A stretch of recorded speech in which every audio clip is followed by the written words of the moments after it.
What's going on, guys? Super Savage 789 here, bringing you guys some video. And today we're doing What the Hyuga Clan Raised Naruto, episode 6. In the last episode, we covered the Sasuke retrieval arc and the numerous changes that had occurred in that arc. It led to Orochimaru basically being duplicated, with Naruto unsealing the curse mark Sasuke possessed, releasing a second Orochimaru onto the world. We left off with Neji tagging along with a training trip, and Hinata training with Tsunade.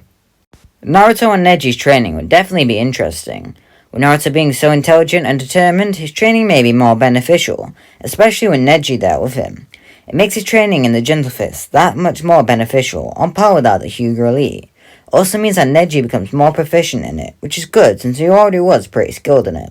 It also leads to Naruto further developing his sealing jutsus, and makes a bunch of different jutsu based on seals, and combining things with Flying Raijin. Jiraiya finds Naruto very impressive, and in a weird way, he's still clinging on to his Uzumaki roots, even if he doesn't know about it. Neji would end up learning how to create the Rasengan through Jiraiya teaching him how. He doesn't necessarily care for Neji, but him getting stronger will also make Naruto stronger, so it works out in the end. And over time, I see Jiraiya sort of liking Neji, like he did it with the start when he just met Naruto, or at least a bit more than that. When Jiraiya loosens the seal on Naruto, and he begins to be flooded by more and more Kyuubi chakra, both Neji and Jiraiya will be doing their best to keep off the Jinchuriki. With sealing tags prepared, they both rush at Naruto to stop him, but both get hit and badly damaged in the process. At least Neji getting a scar over his left eye. Luckily, his eye is intact. Seeing the damage is caused, Naruto makes much stronger sealing tags that can seal away the 2 and 3 tails, but nothing beyond that. In the village, Hinata will learn some medical jutsu from Tsunade, becoming one of the best medics in history. I'd argue her medical ninjutsu is better than Sakura's from canon, as with the addition of the Byakugan, she's able to look inside the body as well as the chakra nodes, making her very useful. She would pick up on using chakra to make her taijutsu stronger, however not in the way Tsunade does. She instead focuses on how to make her hands move quicker than hit harder, so she can get more of the chakra nodes when using the Gentle Fist, and not knock people away after one slap. Hinata and Lee would also hang out quite frequently, where they begin to form a bond like none other. Although nothing has truly happened there yet, it's definitely not far down the road. Hinata would also train with Lee and Tenten, so they can be strong enough to compare to Naruto and Neji once they return. Ino and Sakura would both be training together as well, as both of the people they love have left the village for different reasons. At least Sakura is spending more time with Team 10, where she forms a friendship with both Choji and Shikamaru. Over with Sasuke, his training would be increased tenfold, with 2 Orochimaru training with him. He'd have his curse mark placed back on, however he asked for some slight modifications to it, like a stronger seal, but no Orochimaru hiding within it.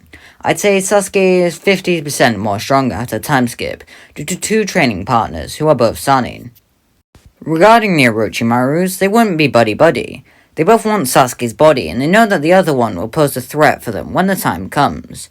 True Orochimaru, or the Orochimaru who isn't the clone, realizes that the false Orochimaru is much stronger than himself, since his body won't be in so much pain, and bedridden most of the time. If he can figure out a way to get rid of him, then Sasuke should be all his. False Orochimaru will be preparing to take Sasuke's body above all else. He sees his counterpart as nothing more than a nuisance for him, and knows that he'll be strong enough if he tries anything. After the time skip is over, the trio of Naruto, Neji, and Jiraiya return to Leaf Village. However, they don't walk. They use Flying Raijin to appear in Naruto's bedroom, and all walk out where they are quickly met by Hinata, Hanabi, and Hiyashi. Hanabi hugs Naruto, making him smile. Hiyashi decides to throw a feast for them all, including Jiraiya, where they catch up and discuss events in the Leaf and the outside world. It's nice for the family to talk about life and stuff before all hell freezes over again. The next day, Naruto heads to Tsunade's office along with Hinata and Neji, where they check back in for the Leaf Village. Tsunade tells Neji to go report of his team, which he nods at before leaving. Tsunade then gives Hinata and Naruto the bell test training with Kakashi. Before the bell test begins, Naruto tells Hinata to follow his lead. She nods as the test begins, and both Naruto and Hinata leap backwards into the forest. Kakashi won't be reading as he knows what they're capable of, and remains on guard, scanning around with his Sharingan. Naruto would go around the forest and begin to place as many seals as possible, doing his best to conceal them. They all do different things, like shoot shuriken or paralyze, and with Hinata having the Byakugan, she won't be caught in it. After about an hour, Naruto decides to try and get Kakashi's attention to bring him into the forest. He throws a kunai at Kakashi, which he catches with ease. He then looks at it to see it has the sealing marks on it, just as Naruto teleports in.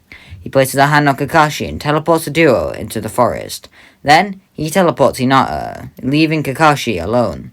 Kakashi knows that the forest must be rigged with traps, and decides to go underground using the headhunter jutsu. If he can dig his way down, then they shouldn't get him.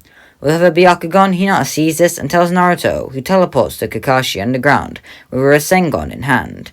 Kakashi is confused until he realizes that Naruto must have placed a flying Raijin mark on his clothes. He is hit with a Rasengan, shooting him out of the ground, knocking him into a tree. As Kakashi begins to look for Naruto, he doesn't realize that the tree has a ceiling array behind it. In a poof of smoke, a shadow clone of Naruto leaps out, gun for the bells. Kakashi grabs the clone and throws it into another tree, which shoots some shuriken out, causing the clone to dispel. Kakashi then makes an earthquake to block the shuriken. He begins to look around for Naruto, Hinata, or some other ceiling arrays, dropping his guard as a vanishing Rasengan impacts him from the side, flinging him backwards a bit into a paralysis seal. As he breaks free, he leaps into the air to avoid any more seals, but Naruto is prepared for that. He teleports behind Kakashi and gets him in a full Nelson, holding him back. He then teleports them both to Hinata, who grabs the bells. And just like that, Team 7 pass. We continue swiftly along to the Kazekage rescue arc. Naturally, the initial part of the arc goes the same as canon, with Gaara doing his best, but ultimately being taken down by Deidara. Then Naruto, Hinata, Temari, and Kakashi rush away to Sunagakure. As Hinata operates on Kankuro, Naruto hands Temari a flying Raijin kunai. She asks him why he's giving her this, and he explains how it'd be best for him to have a speedy way over, in case something like this happens again. She accepts it, and thanks him for it.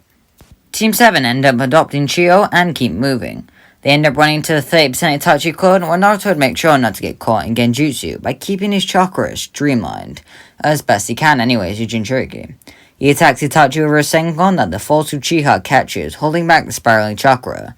Then Hinata comes in and hits both of Itachi's legs, making him lose his balance, and allows Naruto to hit him, causing the illusion to fade. Team 7 end up meeting with Team Guy, and they go off to stop the Akatsuki. With the tag they need to rip off, Naruto decides to investigate it, since it is a sealing tag. He uses a flying Raijin to appear next to Neji, and eyes up the tag, reading the seal on it. He knows that it'll make a perfect clone if whoever removes the tag, so he decides to come up with a strategy. He creates shadow clones and sends them to every tag, as both he and Team Guy go back to the others. When the clones rip the tags off, the clones of the clones attack. It doesn't take long for all the clones to poof away. Naturally, Deidara takes Gaara's body and Naruto darts away to catch him. Kakashi leaves and Guy tells Tenten to go with him since she is the long-range fighter. She agrees and rushes away, leaving the fight to fight Sasori. Chiyo begin briefing everyone on how the Haruko shell works and to avoid getting poisoned, which they nod at. Lee and Guy both rush in and begin ducking and dodging all the weapons.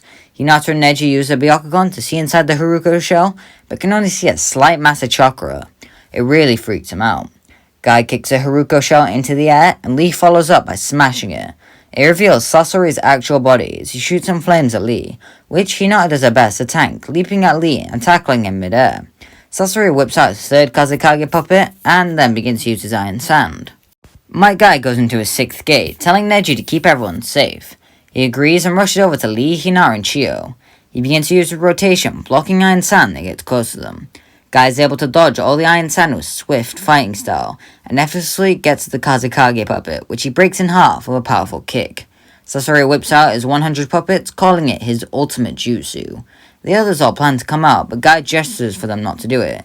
He leaps into the air and uses a Sakujaku, destroying every puppet in a fiery inferno. Sasori knows he can't win this fight, and so he begins to look for an exit out of this fight, while also keeping his guard up in case Guy goes for an attack. He wasn't prepared for Hinata to throw a vanishing Rasengan at him from behind, hitting his core dead on, making it explode and killing the puppet master. Meanwhile, over with the other three, Deidara will be on edge a lot more. Between Naruto having the flying Raijin to catch up and Tenten throwing weapons from afar, Deidara is having to do a lot more. It still ends the same, however, Kakashi using Kamui and Deidara doing a fake suicide bomb to get away. Then, Kakashi passes out.